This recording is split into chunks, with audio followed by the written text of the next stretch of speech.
Olá, eu sou Juliana Carneiro, vou me apresentar um pouquinho. Eu sou coaching de vida, mas eu segui por um coaching de mulheres, né? Então hoje eu atendo especificamente mulheres e eu tenho um trabalho onde eu utilizo as ferramentas do coaching com as histórias do livro Mulheres que Correm com os Lobos, Mitos e Arquétipos da Mulher Selvagem. E no meu trabalho como coach eu aprendi a fazer perguntas poderosas. No meu trabalho com o feminino, muito inspirado por esse livro, a Clarissa Pinkola Estes, que é a autora dele, também me ensinou que as perguntas são a chave para germinar a nossa consciência. E isso nos leva ao tema dessa palestra. O tema que eu escolhi para falar para você hoje é intuição. Esse livro, Mulheres que Correm com os Lobos, ele fala muito sobre o resgate da intuição, fala muito da intuição como uma verdadeira fala da nossa alma. E como eu trabalho há muitos anos com ele, não tem como trabalhar o feminino sem trabalhar a intuição. Não tem como trabalhar as histórias desse livro sem falar de intuição feminina. E é por isso que hoje esse é o nosso tema. E aí eu começo te fazendo algumas perguntas, como por exemplo, você sabe o que é a intuição?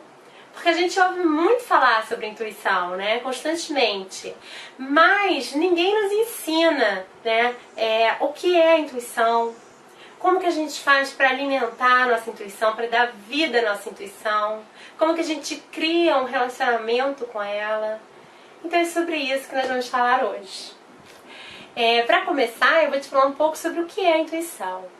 A intuição é como um ser mágico dentro da gente. É a voz da nossa velha, lá que sabe, que vive em nós, Porque nós temos todas as respostas e eu acho que elas estão reunidas e concentradas dentro dessa voz de lá que sabe, que todas nós mulheres trazemos dentro da gente. E para acessar essa voz a gente só precisa fazer perguntas, E é assim que a gente trabalha a nossa intuição, fazendo perguntas, ouvindo, dando ouvido às respostas e seguindo as suas orientações. Então a intuição, como eu falei, ela é como uma bola de cristal, como um ser mágico que vive dentro da gente. Ela é ela que sabe dentro de nós. Agora, do que a intuição é formada? A intuição ela é formada de audição interior, visão interior, percepção interior e conhecimento interior. Ou seja, para a gente adquirir, para a gente criar um relacionamento com a nossa intuição, a gente precisa ter um relacionamento com nós mesmos. A gente precisa estar conectada, estar atenta às vozes que existem dentro de nós, para a gente separar, quando a gente escuta, o que é a voz da nossa intuição, Quem está falando agora dentro de mim? É a minha intuição? É a minha razão? É o meu ego? E essa é uma tarefa da história da Vassalissa, o capítulo 3 do livro Mulheres Correm com os Lobos, é a tarefa de separar isso daquilo, é a tarefa 6 dessa história. E essa história, inclusive, ela é tema do meu curso, o Vida Selvagem, um programa, uma viagem rumo à sua vida interior em 10 módulos, em 10 semanas. Se você quiser depois conhecer um pouco mais desse meu trabalho, um pouco mais sobre esse programa, você pode ir até o meu blog, o caminhosfemininos.com.br. Lá tem todas as informações. E esse curso ele é um resgate à nossa intuição feminina. A gente faz essa jornada com essa história da Vassalissa, exatamente esse é um dos objetivos, resgatar a nossa intuição. E essa é uma história que eu vou contar pra você ainda hoje nessa palestra. Bom, então voltando aqui, a nossa intuição é formada de percepção interior, conhecimento interior, audição interior e visão interior. Então a gente precisa ouvir a voz, estar atenta para ouvir essa voz, para diferenciar essa voz. A gente precisa se olhar, se perceber, perceber as situações ao nosso redor, para que a gente possa dar voz a essa intuição. Tá? Uma coisa importante é assim, que nenhuma mulher, ninguém consegue recuperar o seu relacionamento com a sua intuição, com a sua natureza instintiva, vivendo situações conhecidas, vivendo situações seguras. Né? A Clarissa Pinkola Estes, autora do livro, vai dizer que a atitude para a gente recuperar, para a gente resgatar o nosso relacionamento com a nossa intuição é se lançar, né, no novo, no desconhecido, sem saber qual o próximo passo, né? Qual o caminho a seguir. Porque quem tem todas as respostas não precisa de intuição. Para a gente acessar a nossa intuição, a gente precisa reconhecer que a gente está perdido. A gente precisa reconhecer que a gente não sabe, que a gente não tem todas as respostas. É aí que essa voz aparece. É aí que essa voz aparece e nos dá a direção. E a intuição, ela nos autopreserva. Ela consegue olhar o que há por trás das aparências, né? O que há por trás das situações da nossa vida, das pessoas, dos relacionamentos. Né? Ela é a morte, estar conectada à sua intuição é a morte da ingenuidade. Né? É a morte da mulher frágil e ingênua. Por quê? Porque a intuição, tem até uma passagem interessante do livro, é uma pergunta também, né? O que a intuição selvagem faz pelas mulheres? A intuição selvagem, como um lobo, ela tem o quê? Ela tem garras para abrir as situações da nossa vida e expor a verdade, expor o que há por trás das coisas. Né? Ela tem olhos para enxergar além das aparências e ela tem um ouvido que tem uma capacidade que vai muito além da capacidade humana. Né? Por isso, quando a mulher ganha consciência dessa intuição selvagem, quando a mulher se conecta com essa sabedoria intuitiva, ela consegue farejar o perigo. Né? Ela consegue ver com clareza as situações da sua vida. Ela deixa de ver as coisas como ela gostaria que as coisas fossem. É um sonho de Alice. E ela vê as coisas como as coisas realmente são. A intuição muda a atitude da mulher de deixa rolar, o que será, será, para quero ver tudo o que há para ser visto. É uma mudança de paradigma. A gente tem que estar disposta a fazer essa mudança. Porque quando a gente faz essa mudança, como eu falei, é a morte da ingenuidade. A gente realmente ganha uma capacidade de ver as coisas como elas são. E uma capacidade também de escolher o caminho mais benéfico para a nossa alma, para a nossa vida. Agora eu vou contar para você um pouco da história da Vassalissa, que é o capítulo 3 do livro Mulheres que Correm com os Lobos. E ao contar essa história, eu vou mostrar para você como que a mulher faz para se vincular novamente à intuição, para criar esse relacionamento de confiança com a intuição. Tá? Só um parênteses que a Clarissa fala, que a gente, na verdade, perdeu essa capacidade de nos ligar à nossa intuição. Né? Ela vai dizer que o que se rompeu não foi a intuição feminina, ela vai dizer que o que se rompeu foi a transmissão matrilinear de mulher para mulher. Né? A transmissão desse relacionamento mágico, desse relacionamento de confiança com a sua intuição, que resiste a tudo, né? Que te dá todas as direções, que sabe o que é o mais apropriado para você, para sua vida, o que é melhor. Né? Foi essa transmissão que se rompeu. E se rompeu por anos, por séculos de descrédito, né? E de mau uso à nossa intuição. A gente vive numa cultura que não valoriza a intuição. Né? Muito pelo contrário. E ninguém nos ensina a confiar nessa voz. Ninguém nos ensina a confiar na nossa própria voz. né? Eu acho que eu falei logo no início, a Clarissa vai dizer que a intuição é a fala, a verdadeira fala da nossa alma, né? E o melhor presente que uma mãe pode dar para uma filha é confiar na veracidade dessa voz, é confiar na sua intuição. E assim começa a história da Vassalissa. A história dessa menina, Vassalissa é um conto russo, e ela começa no leito de morte da mãe boa demais.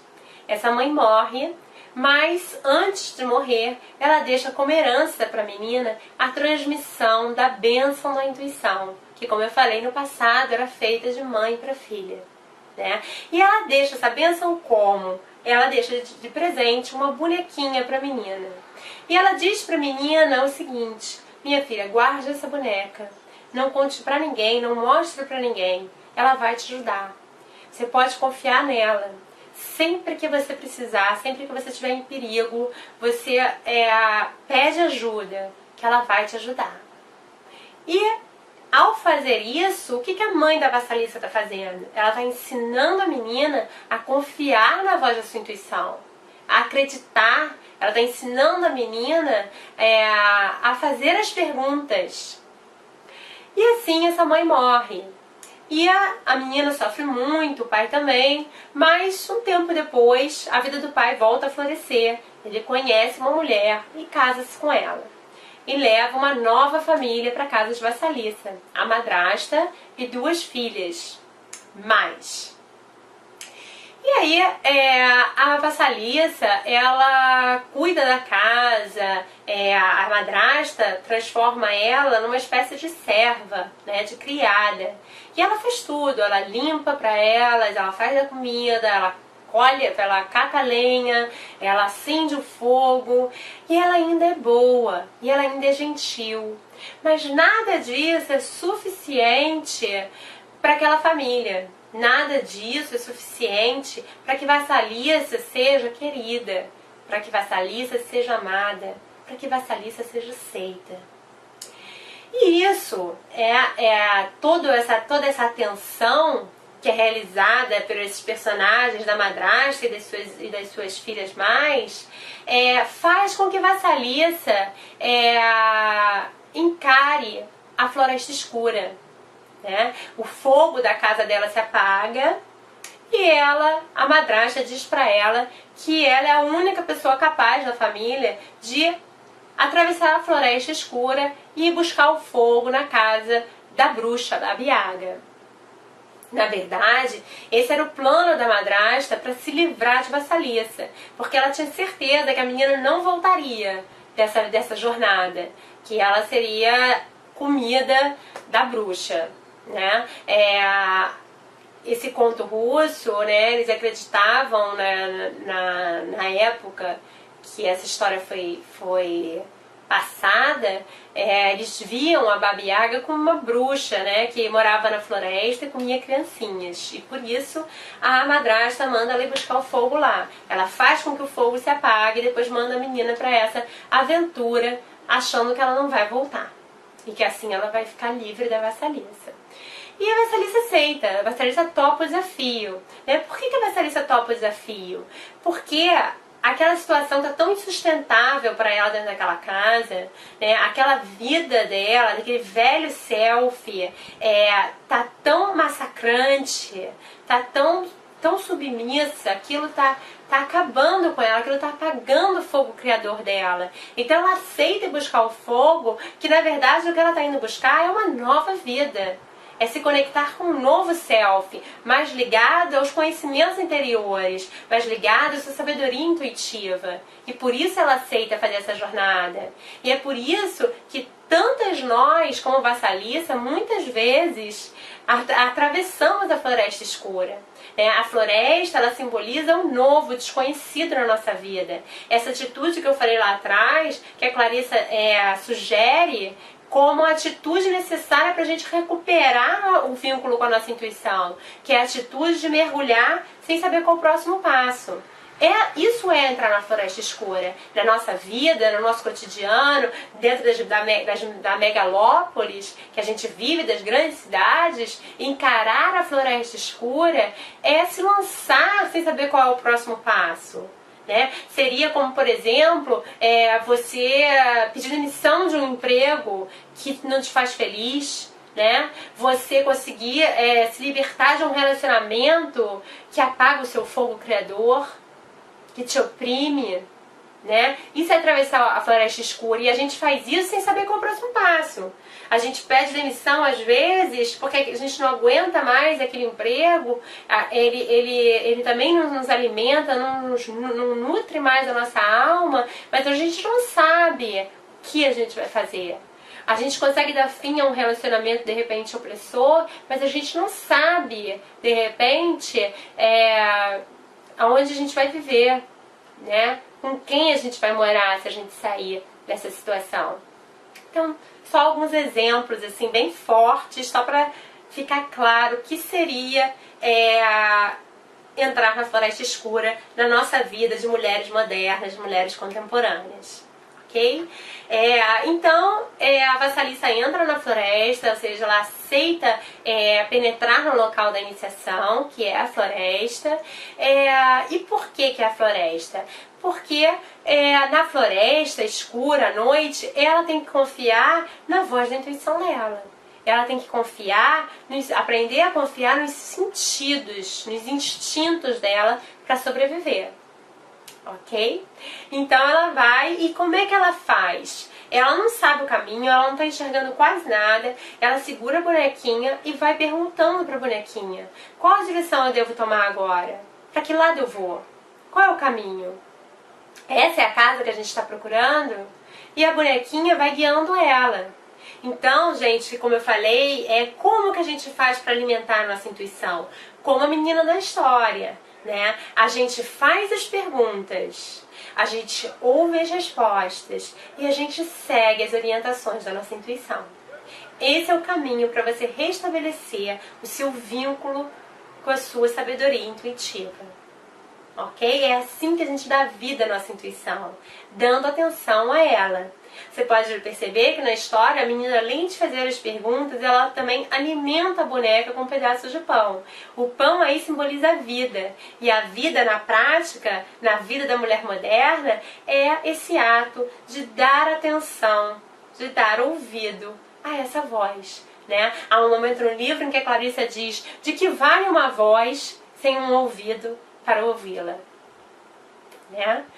Bom, e assim a menina consegue chegar, com a ajuda da bonequinha, na casa da velha mãe selvagem e pede o fogo. Ela fala: o fogo da minha casa apagou e eu vim aqui para te pedir o fogo. E a velha fala para ela: por que você acha que eu vou te dar o fogo assim tão fácil? E diz para ela que ela até pode dar o fogo, mas que para isso ela vai precisar realizar algumas tarefas para ela. E são 9 tarefas que a Vassalissa precisa realizar para resgatar, para recuperar o seu poder intuitivo, para se reconectar com a sua sabedoria interior. Né? A Clarissa vai dizer que a intuição é o grande tesouro da psique feminina. Ok? Então, essa é a minha mensagem para você. Eu espero que ela faça algum sentido, pois só faz sentido o que é sentido. Né? E falando em sentir, eu quero lembrar